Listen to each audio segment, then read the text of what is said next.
इस जांच में महाराष्ट्र में भी अब बड़ा एक्शन हो रहा है। महाराष्ट्र एटीएस ने एक प्रोफेसर को हिरासत में लिया है। प्रोफेसर जिसका नाम इब्राहिम आबदी है, इब्राहिम आबदी को हिरासत में लिया गया है।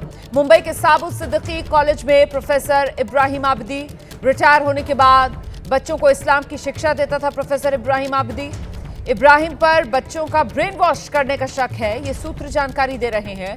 छापेमारी में कई डिजिटल सबूत पुलिस के हाथ लगे हैं। इलेक्ट्रॉनिक उपकरण भी पुलिस ने कुछ जब्त किए हैं। तो ये बड़ी खबर, महाराष्ट्र में एक्शन हुआ है। महाराष्ट्र एटीएस ने एक प्रोफेसर को हिरासत में लिया है। प्रोफेसर का नाम है इब्राहिम आबदी। इब्राहिम आबदी जो इस्लाम की शिक्षा बच्चों को दे रहा था रिटायर होने के बाद से। और कल पुलिस एटीएस पुणे हमारे घर आई थी, 15 की तादाद में थी। उन्होंने हमारा घर सर्च किया, सर्च वारंट के साथ आए थे। घर की तमाम तलाशी ली, 3 घंटा 2 से लेकर 5 तक 3 घंटे तक उन्होंने हमारे घर की तलाशी ली। उन्होंने सारा सामान उलट पलट किया, चीजें देखी किया। उनको कुछ मिला नहीं, सिर्फ उन्होंने हार्ड डिस्क हमारा लिया कंप्यूटर का, और मेरा फोन, बच्चों का फोन और मेरे हस्बैंड का फोन साथ में लेके गए। और कुर्ला में मेरे हस्बैंड का दूसरा घर है, तो वो उस घर में भी बोले हम तलाशी लेंगे। उस घर की तलाशी ली और उसके बाद वो कुर्ला पुलिस स्टेशन में उनको लेके चले गए अपने साथ। अलकायदा, आतंकवाद, ये सब से हमारा कोई कनेक्शन नहीं है। अलकायदा तो है ही नहीं, पहली बार जबरदस्ती का खड़ा किया हुआ है। ये सब कोई कुछ है ही नहीं। ये तमाम को जो सपोर्ट मिलता है ना, ये सब ये अमेरिका से मिलता है। तो ये प्रोफेसर आबदी की पत्नी को आप सुन रहे थे। फिलहाल मुब्रा से एबीपी न्यूज संवाददाता मृत्युंजय की एक रिपोर्ट आपको दिखाते हैं।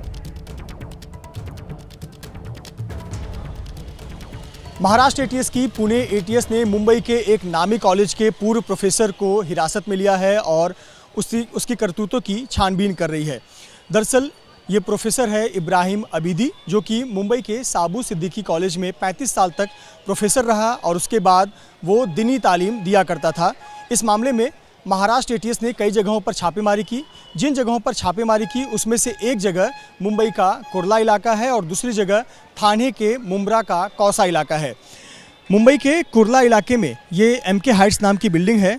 दरअसल जो इब्राहिम आबदी नाम का प्रोफेसर है, उसने 2 शादियां की हैं। वो उसकी पहली पत्नी इस एमके हाइट्स में रहती है। उसका पहली पत्नी के से बना जो परिवार है वो इसी इमारत में रहता है। हालांकि यहाँ स्थानीय लोगों से बातचीत में ये पता चला कि कोरोना लॉकडाउन के बाद से उसका यहाँ पर आना जाना लगभग ना के बराबर था, या उसने परिवार से लगभग संबंध खत्म कर लिया था और उसका परिवार से कुछ खास संबंध नहीं था। लेकिन महाराष्ट्र एटीएस की टीम यहाँ पर भी पहुँची थी और पूछताछ के लिए पहली पत्नी के बेटे से भी पूछताछ कर रही है और अधिक जानकारी इकट्ठा करने का काम महाराष्ट्र एटीएस कर रही है। वहीं कोरोना लॉकडाउन के बाद उसने दूसरी शादी की थी। दूसरी पत्नी ठाणे जिले के मुंब्रा कौसा इलाके में रहती है, जहाँ उसके 3 बच्चे हैं।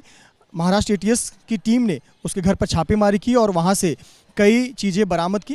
जो लैपटॉप है, लैपटॉप का हार्ड डिस्क अपने साथ लेकर गई, साथ ही साथ मोबाइल फ़ोन और कुछ दस्तावेज़ भी एटीएस की टीम अपने साथ लेकर गई। आखिरकार ये पूरा वाकया किस प्रकार से आगे बढ़ रहा है और किस प्रकार से ये नाम सामने आया है, ये सबसे महत्वपूर्ण है। 2 हफ्ते पहले पुणे में जुबैर इलियास हंगरगेकर नाम के एक सॉफ्टवेयर इंजीनियर को पुणे पुलिस ने गिरफ्तार किया था। 28 अक्टूबर को ये गिरफ्तारी हुई थी और लगभग 2 हफ्तों की ये पूछताछ चली।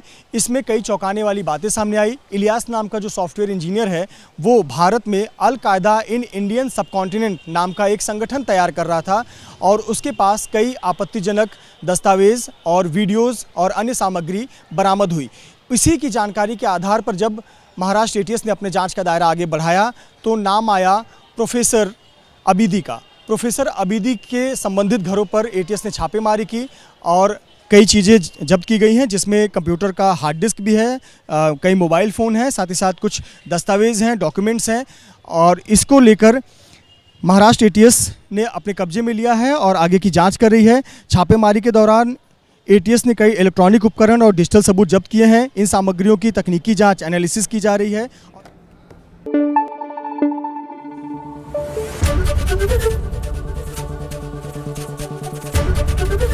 एबीपी न्यूज आपको रखे आगे।